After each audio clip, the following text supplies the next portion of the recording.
A busy day for AJ Preller and the Padres. There are some club option decisions that have to be decided. It seems like they're going to be talking with Carlos Mendoza, the Yankees bench coach, this weekend. So we'll see what happens here on Monday. There's probably going to be a lot to talk about. Nick Martinez, news coming from Kevin Acee. It seems like Nick Martinez is headed to free agency. Kevin writes here, the Padres pitching staff appears set to lose one of its most crucial contributors as the team declined its option on Nick Martinez's contract, and the right-hander declined his option as well. Nick, $16 million each of the next two seasons. I didn't think the Padres were going to do that. I don't think that they're in a spot to do that. Nick Martinez, he is one of their most valuable pitchers for sure, if not the most valuable pitcher that they have, considering that he can start if you need him to. He can go in the bullpen if you need him to. So now Seth Lugo, he's going to be a free agent. Nick Martinez, he's going to be a free agent. Michael Wacha, I expect him to be a free agent as well. That's the last decision that the Padres have to make. There's a $16 million club option for the next 2 years on Michael Wacha as well. As of now, that decision has not been reported.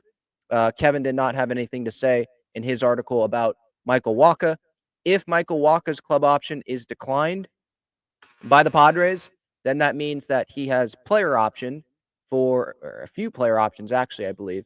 A player option, which is like half of what the club option is in terms of like what amount of money he would get in 2024. So he's going to decline that.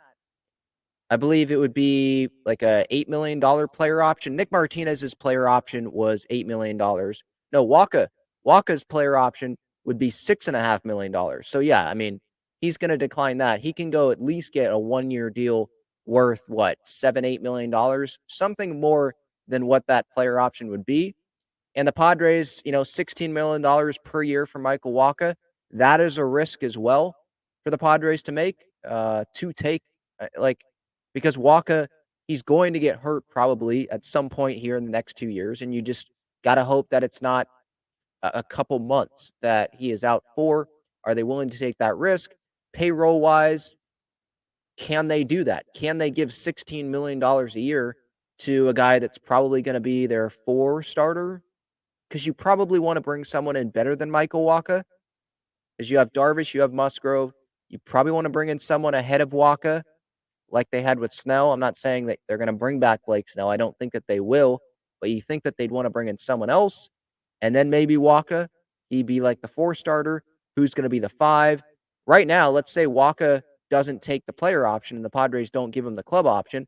By the way, the Padres, they might want to give him or feel like they have to so that they know that they're going to have at least one of those starters coming back.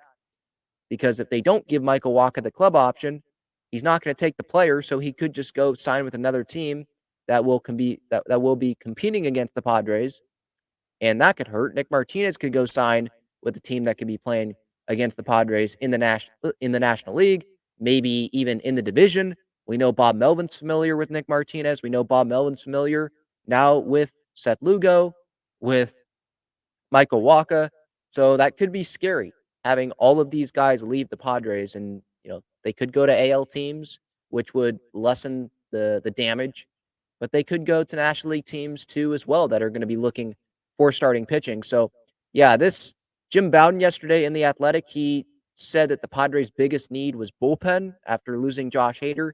It's definitely a need, but the biggest need for this Padres team right now, like the priority is the manager, but player-wise, the priority, in my opinion, is the starting pitching, because you just don't know what it's going to look like. You have 2 starting pitchers, 2, by the way, that are vet starting pitchers. I think Musgrove's fine, but there's a question mark right now about Yu Darvish. We don't know if he's even going to have to need surgery or not because of the loose, loose bone spur or something in his elbow. So we don't know what's going to happen there. There's question marks with this rotation, big question marks. And the Padres, they're probably not going to want to just stop at getting 3, 4, and 5 starters. Probably going to want more than that, because that's just what Major League Baseball is nowadays. You can't go a full season with just 5 starters. You're going to need more than that. So I want Nick Martinez back. He is a very valuable piece to this Padres team. He can start. He can be in the bullpen. He had a sub-4 ERA as a starter. He had a sub-4 ERA out of the bullpen, 3.41 ERA as a reliever, 3.48 ERA out of the bullpen, 19 starts, 81 games as a reliever in his Padres tenure here.